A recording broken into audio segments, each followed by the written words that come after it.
Kate Wilcox here for the Centre for Public Christianity, and today I'm talking to Judy Steel, who has just released her autobiography, Mama Jude. This book tells of her extraordinary work as a nurse in the slums of Uganda. Thanks for speaking with us, Judy. My pleasure, Kate. Judy, you worked as a nurse in Australian hospitals for over 30 years. Uh-huh. And when you planned your retirement, you write you looked forward to spending time with your family and developing some hobbies, but that you certainly weren't going to be a volunteer. And yet you ended up working in hospitals in Uganda and co-founding the Uganda Australian Christian Outreach. What was it that made you revise your retirement plans? Well, I think it was God that fixed my retirement plan, not me. But my husband and I were travelling in the outback, and we got stuck in the outback. Even though we had checked that there would be no rain, we were driving from Adelaide to Townsville in a straight line virtually, and we were north of Inaminka, north of on the Stresbecky track, and God in his infinite wisdom gave us 6 inches of rain in about 2 hours. There we stayed for a week. Now at the start it was very scary, and even though we had food and water and all those sorts of things, we did lose weight, and I was scared. But then we got over that, and I sort of said to my husband, I've got this picture in my head of me holding a black baby and being surrounded by black children. And he said, well, you better go and speak to our minister when you get home about that. And I said, okay, because I wasn't really a hugely practicing Christian. I went to church and all that sort of thing, but I just was, I guess looking for something else. And anyway, we finally got rescued, and we came home on the bitumen. No more off-road driving for me. And I went to see my minister, and that started my spiritual journey. He was a wonderful man called Gillis Ambler, minister of our Uniting Church, and he guided me into looking deep within myself to see what it was that I wanted to do. And I thought, well, I've just got to follow this journey. I have to go and find this baby and these children. And I gave up a really good job. I was Director of Care of Rest Haven in Adelaide, which was a very large organisation. I was 57 years old, and 6 months later I had done some very limited but very important training. I went to Uganda. I just kept feeling all the time, I have to be obedient here. And when I was in Uganda that very first year, I was working in a slum, and I have the photo, and it's in the book, of me holding a baby in my arms, and I was surrounded by at least 200 black kids at the time, and I just wept. I mean, it was very powerful. And it's certainly powerfully told in your book. Can you tell us about the nature of the work that you have been doing in Uganda? Sure. God's a bit sneaky at times. He only reveals things to you a bit at a time.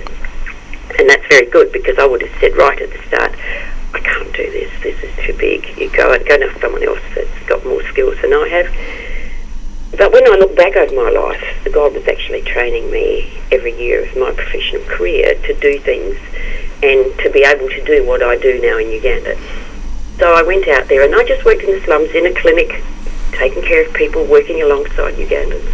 I was learning a bit of the language, I was learning the culture, and I was certainly learning how to do things the Ugandan way. I had to let go of all my Aussie ideas, because it's all done differently out there.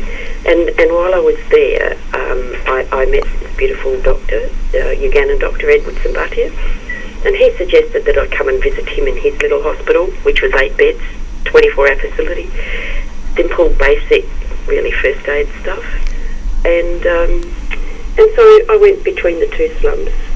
But after 2 years, going out for 2 years and working in the first slum in Nakulabia, I had finished what I call my apprenticeship. I had to walk away, which is a big lesson if you're a medical missionary, and when you realise that you can't save them all, and you can't always make that difference, because I had to deal with lies and corruption and all that sort of thing. I think they saw me as, the white Mzungu, the white person that was going to make everything different for them, but I was used and cheated too.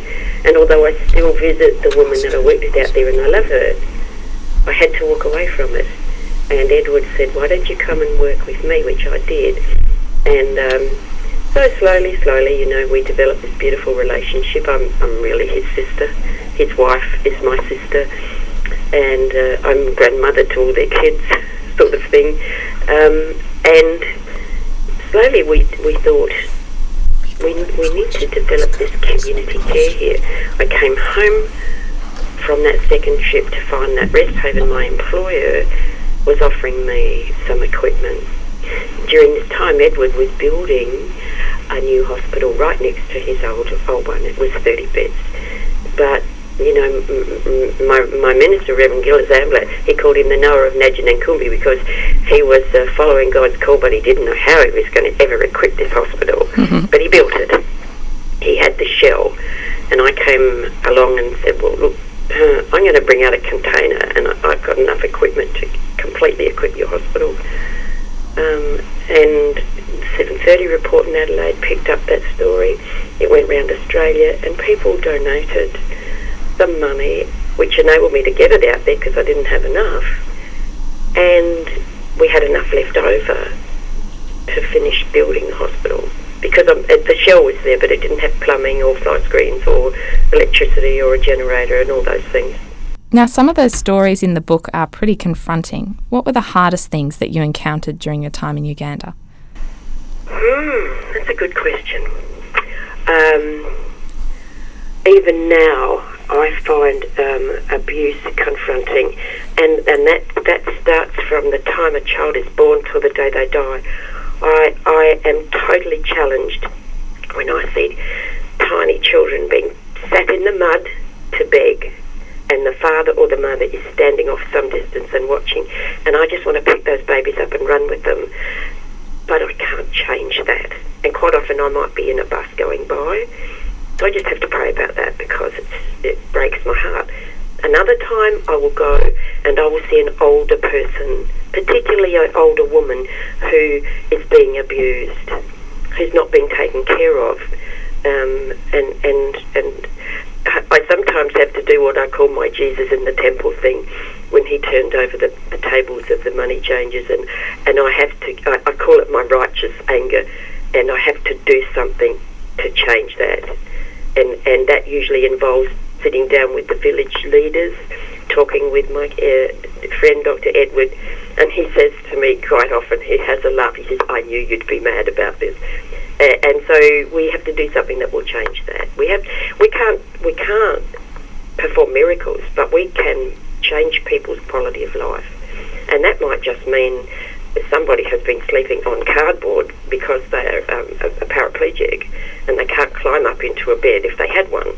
So I can get a carpenter to build a bed that's only 6 inches off the floor, and they can get into that for that. That's huge quality of life for them.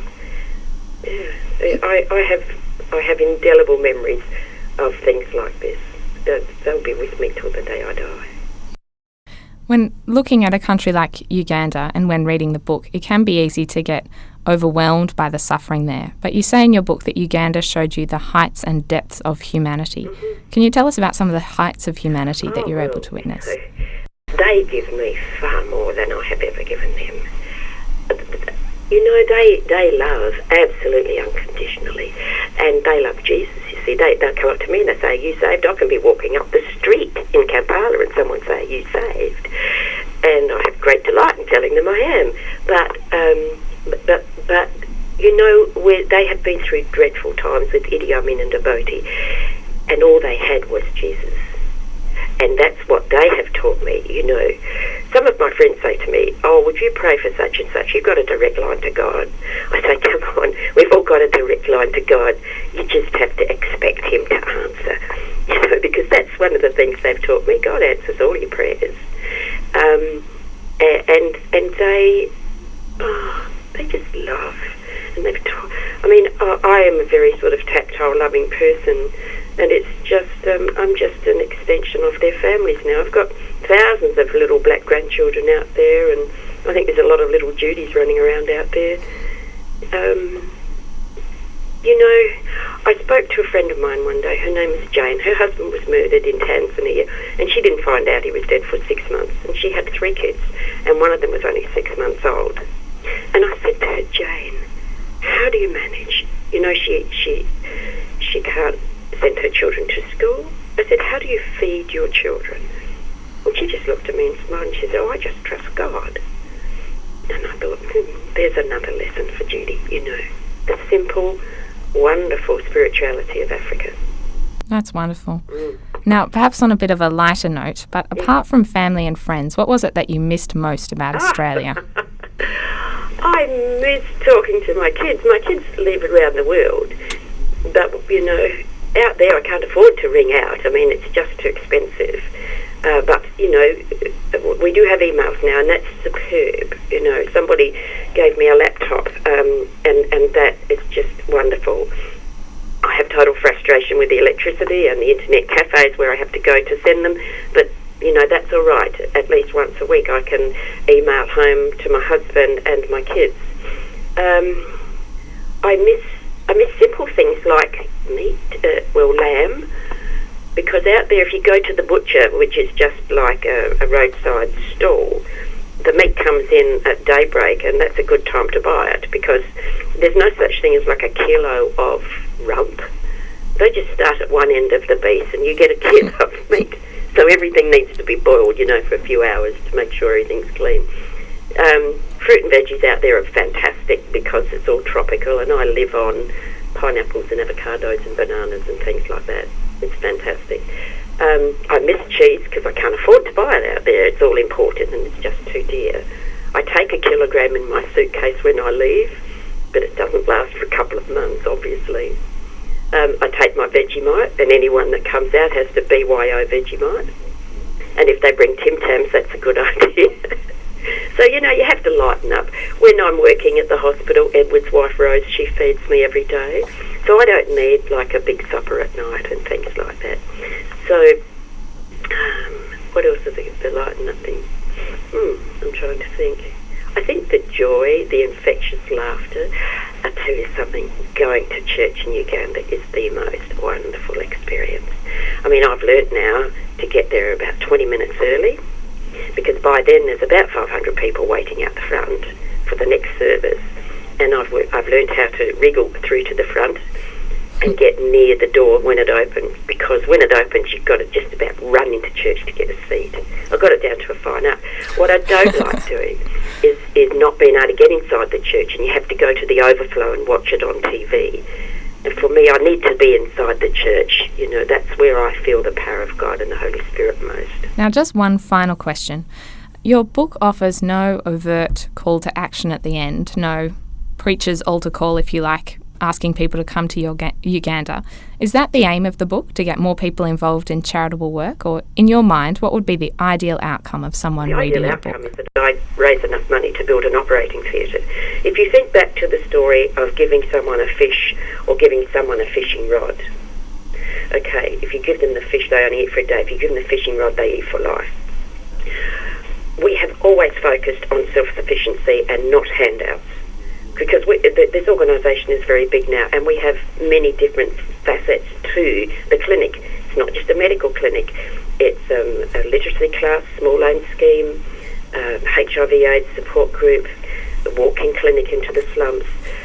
But if I can build an operating theatre out there, Edward has told me that he doesn't need all the money that he will make from people who can afford to pay for surgery. And he will put back a large percentage to run UACO. By then, they will continue to have the free clinic for the poorest of the poor, the free ambulance for the poorest of the poor, the free physiotherapy for the poorest of the poor.